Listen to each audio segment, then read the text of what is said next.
Habíamos titulado lo que queríamos compartir hoy como las dimensiones del amor. Era un poco lo que quería compartir, ¿no? Y el texto que quería leer está en la carta del apóstol Pablo a la comunidad de Éfeso. Es una parte de Turquía, de la Turquía actual.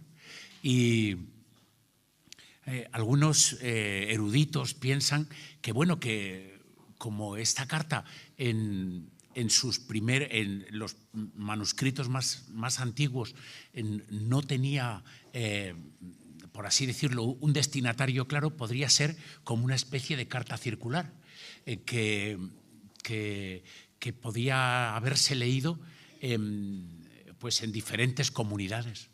Y de hecho también, pues eso lo avala también el hecho de que es una carta que no habla de personas concretas ni da saludos específicos, ¿no?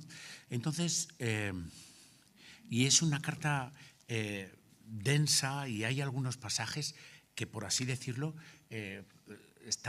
son muy emblemáticos para los cristianos, por lo menos, como por ejemplo la armadura del cristiano, que en el capítulo 6, y hay también otros textos que hablan acerca de cómo es la comunidad cristiana, y yo quería reflexionar algo acerca de, bueno, podríamos decir que hay dos oraciones básicas en la carta, y las dos oraciones están, una está en el capítulo 1, del versículo 15 al 23. Esa sería una oración. Otra oración estaría en el capítulo 3, del 14 al 21. Y la carta es una carta pues densa, a veces difícil de leer. A mí el apóstol Pablo me cuesta a veces seguirle, porque va dando ideas y suma otra idea, y parece que no ha terminado y está dando otra idea, ¿no? Pero en la primera oración que hace por los efesios es habla o ora o pide a Dios por revelación. Dice así el capítulo 1 en el versículo 15: por esta causa también yo, habiendo oído de vuestra fe en el Señor Jesús, de vuestro amor para con todos los santos, no ceso de dar gracias por vosotros, haciendo memoria de vosotros en mis oraciones. ¿Y qué es lo que oraba él? Parece que Pablo, cuando escribió esta carta, estaba en la cárcel. Y bueno, todos sabemos cómo son las cárceles romanas, ¿no? Pues no eran como las prisiones actuales. Probablemente no había mucha luz y mucho aire para respirar, porque estaban a veces en zonas por debajo de la tierra, ¿no? Pero dice él: estoy pensando en vosotros y quiero poner delante de Dios, quiero poneros delante de Dios, para que el Dios de nuestro Señor Jesucristo, el Padre de gloria, os dé espíritu de sabiduría y de revelación en el conocimiento de Él, que alumbre los ojos de vuestro entendimiento, para que sepáis cuál es la esperanza a la que Él os ha llamado y cuáles las riquezas de la gloria de su herencia en los santos, y cuál la supereminente grandeza de su poder para nosotros, los que creemos, según la operación del poder de su fuerza. Pablo estaba en la cárcel, probablemente encadenado, con una dieta bastante austera, probablemente en unas condiciones higiénicas muy poco saludables, tal vez no respirando un ambiente muy agradable. y con no demasiado oxígeno. Pero él está pidiendo para que los creyentes sean alumbrados y puedan entender que hay una esperanza a la que ha sido llamado. Y él lo está pensando para sí mismo también. Y que Dios es rico y que somos, los creyentes somos herederos de una herencia incorruptible que no se va a marchitar. Y que Dios es un Dios de poder. Es paradójico. Está en la cárcel. Desmond Tutu estuvo 35 años en la cárcel. Y él no dejó de tener esperanza. Tal vez nosotros en algún momento podamos experimentar también esto. Pero Pablo, aun en la cárcel, ve a Jesús gobernando sobre el universo, sentado en un trono y siendo la cabeza de la iglesia. Y la iglesia no es una iglesia en derrota porque esté yo en la cárcel, dice Pablo, ¿no? Sino que yo estoy en la cárcel por la voluntad de Dios. Es curioso cómo esta paradoja a veces nos puede hacer contemplar nuestras propias dificultades, nuestros problemas, con una forma de pensar diferente, ¿no? Y la segunda oración que hace Pablo en el capítulo 3 dice, por esta causa, en el versículo 14, por esta causa doblo mis rodillas ante el Padre de nuestro Señor Jesucristo, de quien toma nombre toda familia en los cielos y en la tierra, para que os dé, conforme a las riquezas de su gloria, el ser fortalecidos con poder en el hombre interior por su Espíritu, para que habite Cristo por la fe en vuestros corazones, a fin de que, arraigados y cimentados en amor, seáis plenamente capaces de comprender con todos los santos las dimensiones del amor.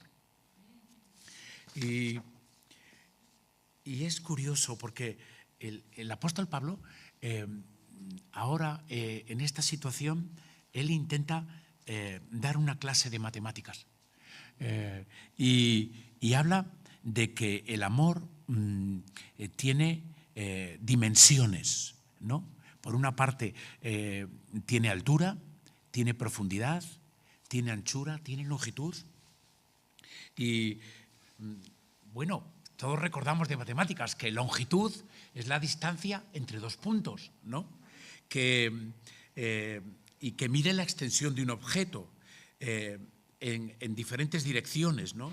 El ancho habla de qué tan lejos algo va de lado a lado, ¿no? Y lo profundo habla también de otra dimensión que efectivamente tiene el amor. ¿Qué es el amor? ¿Qué es el amor, no? Y planteándonos esto, tenemos que ver. Hoy hablaba con Ricardo y me estaba comentando que el amor es el oxígeno de la vida eterna, el oxígeno del reino de los cielos. El amor es la esperanza de este mundo. El amor es lo que verdaderamente nos va a identificar a los creyentes. El amor tiene dimensiones, ¿no? Y claro, para definir el amor tendríamos que intentar definir qué no es amor, ¿no? Y en el Nuevo Testamento Jesús, que estimula a los creyentes a que el amor sea algo que los caracteriza, pone una parábola y habla de la parábola del buen samaritano, ¿no? Y todos conocéis la parábola. La parábola habla de un hombre malherido que ha sido atacado por ladrones y ha sido casi muerto y está al borde de un camino. Y Jesús habla de dos personajes religiosos que pasan al lado de él, pero no le ayudan. Y sin embargo, un samaritano, hoy podríamos decir alguien que verdaderamente no esperaban que esa persona tuviera una actitud amable o correcta hacia un judío, se acercó al necesitado y le prestó toda la ayuda que podía. El primer contraejemplo que nos pone Jesús sobre alguien que no ha amado es el personaje de un sacerdote y un levita, que pasan al lado de aquel hombre malherido y no lo tienen en cuenta, ¿no? Hay otro ejemplo de lo que no es amor, también que se nos da en el Nuevo Testamento. Se dice, no améis como Caín, que era del maligno y mató a su hermano. ¿Y por qué causa lo mató? Porque sus obras eran malas y las de su hermano justas. Pues vaya ejemplo, ¿no? El ejemplo de Caín, pero es un contraejemplo. Y la historia de Caín la conocemos todos y quizás es un ejemplo a no seguir, pero es un ejemplo de envidia que no debe habitar en alguien que intenta o que quiere amar a otra persona, ¿no? Tenemos otro contraejemplo y es en Juan, en Primera de Juan, dice el apóstol, si tengo bienes y veo la necesidad de mi hermano y cierro contra él mi corazón, ¿cómo mora el amor de Dios en mí? Y el apóstol Juan está diciendo que el amor tiene que ser algo que verdaderamente se vea y sea práctico y sea solidario y cuide de otros, ¿no? Y así que esto no es solo para los que tengan dinero o sean ricos, sino que es un ejemplo para que nos demos cuenta que tenemos que mirar a nuestro lado al hermano, ¿no? En la carta a los Gálatas Pablo dice, si os mordéis y os coméis unos a otros, corréis el peligro de consumiros. Pensamos que esto es algo que en una comunidad cristiana nunca puede pasar, pero tal vez tenemos experiencia en nuestra vida de haber visto comunidades o habernos visto a nosotros mismos con estas actitudes de pensar más en nuestro grupo de amistad, en las personas a las que apreciamos y despreciar a otras personas dentro de la comunidad. Y incluso podemos morder o hacer daño a alguien con nuestros comentarios. Esto tampoco es un ejemplo de amor, ¿no? Y el apóstol Pablo, el apóstol Pablo no, el autor de la carta del Apocalipsis habla de un contraejemplo también de la iglesia de Éfeso. La iglesia de Éfeso que había sido fundada por el apóstol Pablo, corriendo el tiempo, en el libro de Apocalipsis se nos dice de ella que era una iglesia con mucha solvencia doctrinal, que era capaz de identificar las herejías, que había desmontado las tesis de creyentes que eran herejes y que trabajaban denodadamente y se esforzaban, pero dice Jesús a esta iglesia, pero tengo una cosa contra vosotros, que a pesar de ser tan precisos doctrinalmente y tan cumplidores de normas, habéis abandonado el primer amor. Así que podemos ver diferentes ejemplos de qué no es el amor. El amor no es tampoco, o no se refiere el apóstol Pablo aquí al amor que yo puedo tener pues a mi mascota, no se refiere al amor que yo puedo tener cuando me enamoro de alguien. El amor que se intenta describir aquí es un amor que va más allá, que las dimensiones son mucho más profundas, ¿no? Pero, ¿qué es el amor? ¿Qué es el amor?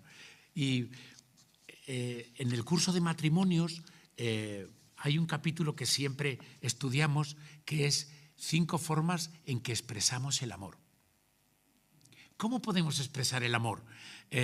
Pues dice el señor Chapman, Gary Chapman, dice que podemos expresar el amor con palabras de afirmación. Es decir, podemos animar a alguien cuando vemos que está pasando un mal momento, podemos decirle cosas que puedan hacerle reflexionar sobre aspectos de su persona que él no ha considerado. Y las palabras son muy importantes porque pueden destruir o construir. Dice que también otra forma de expresar nuestro amor puede ser con regalos. Pues yo, la verdad, mi mujer sabe que yo no soy muy experto en esto de los regalos, ¿no? Y yo siempre tengo que preguntar a mis hijos, oye, ¿qué le podemos regalar a mamá? Y creo que los regalos, y mi mujer dice que a veces regalo cosas que son cosas que me son útiles a mí. Y sí, y claro, pero un regalo es estar atento a lo que otra persona quiere y lo que le puede satisfacer. Pues hay amigos míos que, como Claudio, que son muy atentos, ¿no?, a esto, ¿no? Y es una persona que ama los regalos. Pero también podemos expresar nuestro amor con afecto físico. Y esto, aunque el libro habla en el contexto de la pareja, pero a veces hemos podido recibir una educación donde no hemos recibido abrazos, donde no hemos recibido cariño, donde se nos ha tratado pues a veces con rigor, y a veces no podemos o no sabemos transmitir ese cariño, ¿no? No sabemos transmitirlo. Y hay algunas personas que sí que necesitan un abrazo, que necesitan quizás un apretón de manos, o mirarle a los ojos, poderle expresar que nos interesa por nuestra actitud corporal. A veces el mensaje corporal que damos puede ser algo que puede apreciar a una persona y darle sensación de que le interesamos, ¿no? También podemos expresar el amor con tiempos de calidad. Esto para nosotros es también muy importante, para los hombres, ¿no? El poder dar y expresar tiempos en el que le dedicamos a la persona, le dedicamos nuestra atención y nuestro tiempo, ¿no? Y hay otro... el otro día estábamos reflexionando sobre esto y se nos olvidaba, actos de servicio. Y disponernos para poder ayudar. En casa, por ejemplo, podemos ayudar para hacer cosas o labores de la casa que nadie quiere hacer, ¿no? Podemos servir en donde estamos siempre dispuestos a hacer algo. Ayer estuve en la Olimpiada evangélica, que a veces colaboro con la Olimpiada en temas sanitarios, y por cierto, corría David, el hijo de Sergio Izawi. ¿Y cómo corría? Era un velociraptor. Empezó detrás de un chico que corría mucho, pero en la recta final, vamos, empezó a correr con una velocidad y le ganó. Así que tenemos entre nosotros no solo alguien que canta y toca la guitarra, sino alguien que corre como se las pela. Y la verdad es que hoy no está. Le puse un WhatsApp ayer y le dije, tío, ¿cómo corres? Eres la caña. Y pues sí, la verdad es que hay formas diferentes de expresar el amor. Y el amor es una forma de hablar en el nuevo... Hoy estábamos viendo en la escuela dominical, estábamos viendo la carta a Tito. Y en la carta a Tito se nos decía que algo que identificaba al cristiano, a un cristiano de verdad, era la piedad, ¿no?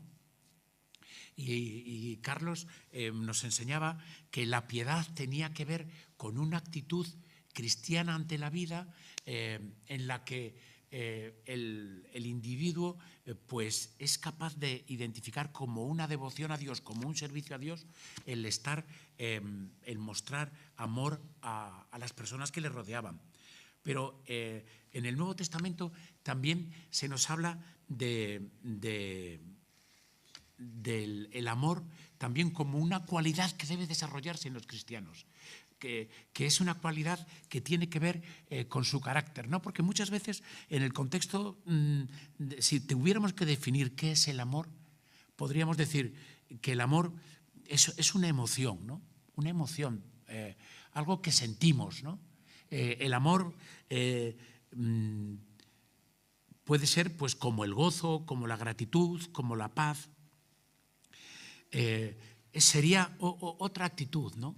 Pero cuando vamos al pasaje emblemático acerca de lo que es el amor en 1 Corintios 13, el apóstol Pablo hace una definición del amor que se cuenta en todas las bodas, ¿no? Y que todos nos encanta leerla, ¿no? Y creo que muchas veces confundimos lo que describe Pablo como el amor. Es decir, eso no es una canción para cantarla, ni es una poesía para que Pablo quería escribir bonito y dice, bueno, voy a hacer una poesía sobre el amor.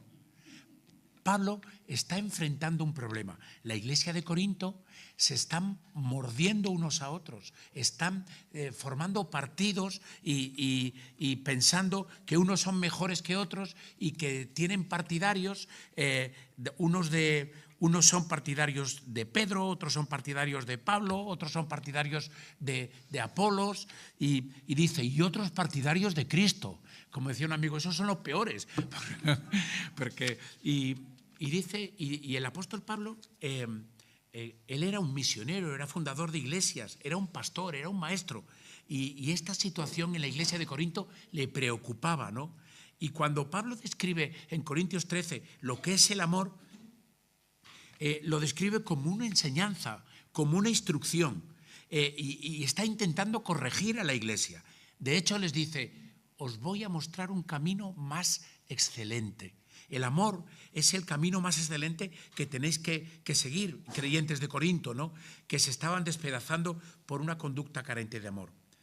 Así que, para ayudar a los corintios a aprender sus propias deficiencias y mostrarles un camino mejor, Pablo les da una lista de descripciones sobre qué es el amor. Esta lista tiene 15 puntos. No sé cuántos podemos escribir de estos puntos, pero alguien dice que las palabras que describen esta lista son adjetivos, ¿no? El adjetivo es una palabra que describe una cualidad o característica de un sustantivo, de un individuo, ¿no? Entonces, habría que decir previamente a leer esta lista o a reflexionar sobre esta lista, y no lo vamos a hacer con profundidad, que en el Nuevo Testamento se nos enseña que el amor exactamente no es una cualidad que nace de nuestro corazón necesariamente en todas las situaciones, ¿no? Que se habla en Tesalonicenses que el amor es un trabajo, es un esfuerzo, ¿no? Que el amor se demuestra, ¿no? Dicen Tesalonicenses también, que y dice el apóstol Pablo en Tesalonicenses también, dice que les exhorta a abundar en el amor más y más. Cuando en el Nuevo Testamento Claudio me mandaba un podcast de lo que es más y más, y más en el Nuevo Testamento, en el Antiguo Testamento, tiene que ver con lo que dice en el primer mandamiento: amarás a Dios con todas tus fuerzas. Y ese todas tus fuerzas es más y más. Es decir, y aquí el apóstol Pablo a los tesalonicenses les exhorta a amar con todas sus fuerzas más y más, ¿no? un amor que se muestra, que se demuestra. Él dice que este amor que hemos de desarrollar es un amor cuyas características es que es sufrido. Sufrido tendría que ver pues con alguien que tiene paciencia, es benigno, no tiene envidia, pues no se jacta de nada, no se alaba excesivamente, ni es presuntuoso o presume de lo que hace, ¿no? El amor no es arrogante, es decir, no tiene soberbia, no es orgulloso, no presume, no tiene una percepción exagerada de lo que de que lo que hace es importante. El amor no es grosero, grosero es que no tiene delicadeza. Una persona grosera es una persona que puede decir la verdad, pero lo puede hacer de una manera ofensiva, ¿no? El amor no se enoja fácilmente, no es rencoroso, no se goza en la injusticia, se goza en la verdad. Todo es capaz de sufrir, de creer, de esperar y de soportar, ¿no? Es verdad que muchas madres pueden tener estas características con sus hijos, ¿no? Y podemos ver que estas 15 características describen un carácter. En algunas podemos entender que podemos tener esta tendencia natural a poder implementarlas, pero todas ellas nos muestran el carácter de Jesús, ¿no? El carácter de Jesús. Y dice el apóstol Pablo en Romanos, dice que el amor de Dios es derramado en nosotros por el Espíritu Santo. El amor de Dios es primero una experiencia que tenemos que sentir dentro de nuestro corazón. Como dice el apóstol Juan, dice, el amor es fundamentalmente algo que hemos aprendido de lo que Dios ha hecho con nosotros, de cómo hemos sido tratados por Dios cuando éramos enemigos, cuando no estábamos buscándole, cuando estábamos caminando por nuestros caminos o intentando hacer lo que bien nos parecía. Jesús murió por nosotros. Ese amor a los enemigos que expresa la profundidad del amor que espera Jesús de nosotros, ese amor es el amor que hemos aprendido de Jesús en la cruz. Ese amor es el amor que debe moldear nuestro carácter y conducta. Y es el amor que tenemos que imitar, ¿no? Así que, ¿cómo podemos vivir esto, ¿no? En la vida cristiana, el amor lo es todo. Como decía Ricardo esta mañana, el amor es el oxígeno del reino de los cielos. El apóstol Pablo dice, hay 3 virtudes fundamentales en la vida cristiana: la fe, la esperanza y el amor. Dice, pero el amor tiene una característica y es que va a perdurar más allá de la muerte, porque en un momento veremos cara a cara a Jesús, veremos cara a cara a Dios y no necesitaremos de la fe en ese sentido de creer cosas que no vemos, ¿no? Y la esperanza tampoco será necesaria porque la veremos cumplida, pero el amor siempre va a perseverar, ¿no? Siempre va a estar delante de nosotros, siempre va a ser la forma en la que Dios va a esperar que nos relacionemos, ¿no? Así que Dios es amor. Dios nos amó primero. Y de esta manera conocimos el amor. El amor de Jesús no es un amor que venga a condenar, sino que es un amor que no viene a juzgar, pero viene a advertirnos, viene a decirnos, volved al primer amor, volver al primer amor. Y es el camino más excelente. El apóstol Pablo dice, por encima de los dones espirituales, por encima de cualquier tipo de emoción, por encima de incluso de la sabiduría humana o divina, cualquier cosa en la vida cristiana sin amor pierde valor. Aunque muchas veces nos dejamos llevar por la elocuencia, por la sabiduría, nos impresionan las personas que acumulan. El otro día estaba escuchando una entrevista que le hacían a César Vidal y es que a mí me sorprendía. Es decir, qué cantidad de datos conocía esta persona. Yo decía, pero este hombre no necesita inteligencia artificial. Es decir, tú le preguntas cualquier cosa y es capaz de hablarte durante media hora sobre cualquier cosa. Pero no debemos deslumbrarnos por la elocuencia tampoco.